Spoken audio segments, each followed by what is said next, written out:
আসসালামু আলাইকুম, সবাই কেমন আছেন? আশা করি সবাই অনেক ভালো আছেন। আলহামদুলিল্লাহ, আমরা আপনাদের সবার দোয়া এবং আল্লাহর অশেষ রহমতে ভালোই আছি। বেশ কিছুদিন হয়ে গেল আপনাদের সাথে ভিডিও শেয়ার করতে পারতেছি না। আপনারা সবাই জানেন আমার দুইটা রাজকন্যার কথা, নতুন করে বলার কোনো কিছু নেই। আসলে ওদেরকে নিয়ে আমি একটু বেশি হিমশিম খেয়ে যাচ্ছি। তার উপর আমার ছোট মেয়েটা নতুন নতুন হামাগুড়ি দেওয়া শিখতেছে। ওকে রেখে কোথাও যাওয়া যায় না। বিছানার উপর রেখে গেলে তো 100% পড়েই যাবে। ইনফ্যাক্ট পড়ে গিয়েছে ও। সেই সাথে আমার বড় মেয়েটা, সেও তো খুব একটা বড় না, মাত্র 2 বছর বয়স হলো। তো যাই হোক, ওদেরকে নিয়ে আসলে ভিডিও করা সম্ভব হয়ে ওঠে না, যার কারণে আসলে ভিডিওগুলো দেওয়া হয় না।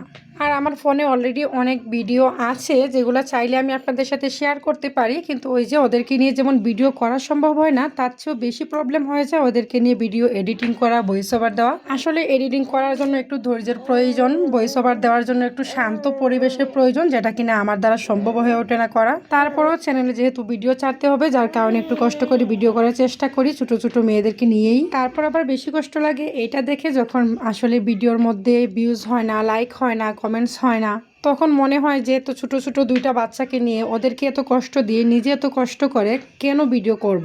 কারণ আমার ভালোবাসার মানুষরা তোমাকে সাপোর্টই করতেছে না। আসলে আমি আমার ভিডিওতে আরও অনেকবার বলছি যে এই চ্যানেলটাকে নিয়ে আমার অনেক স্বপ্ন।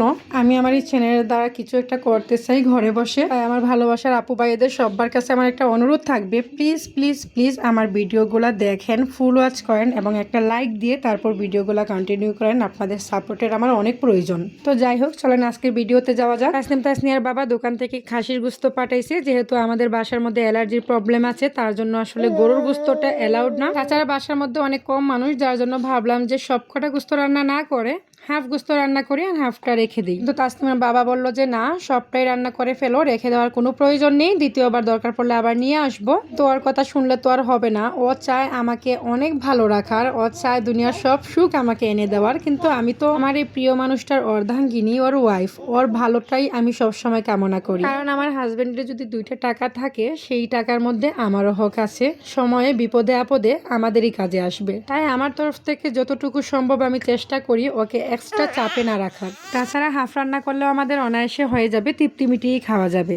আসলে এখানে প্রায় 2 কেজির মতো গোস্ত ছিল, যার জন্য আমি রেখে দিলাম। তো যাই হোক, আমি এখানে ঝাল ঝাল করে মশলাটা একদম মাখা মাখা রেখে কষিয়ে সুন্দর করে রান্না করে ফেললাম, যাতে আমার হাজবেন্ডের পছন্দ হয়। যদি এখন পর্যন্ত কখনো ও আমাকে এটা বলে নাই যে আমার হাতে রান্নাটা মজা হয় না, তারপরও আমার একটু ভয় ভয় থাকে ওর ভালো লাগবে কিনা। বাট আলহামদুলিল্লাহ সব সময় বলে গেছে যে আমার হাতে রান্না ওর ভালো লাগে এবং মজা হয়। তো যাই হোক, তারপর আবার আমার মেয়ে বায়না করলো ওনাকে নুডলস খাবে। তো এখানে আমি 2 রকমের নুডলস একসাথে মিক্স করে রান্না করছি, যেন দেখতে সুন্দর লাগে, ওর যেন খেতে আগ্রহ জাগে, যার কারণে 2টা নুডলস একসঙ্গে মিক্স করে রান্না করা। অনেকে এটা বলতে পারে যে এতখানি নুডলস আপনার ছোট্ট মেয়ে একা একা খাবে। আসলে না, আমি ওর সাথে খেয়েছি।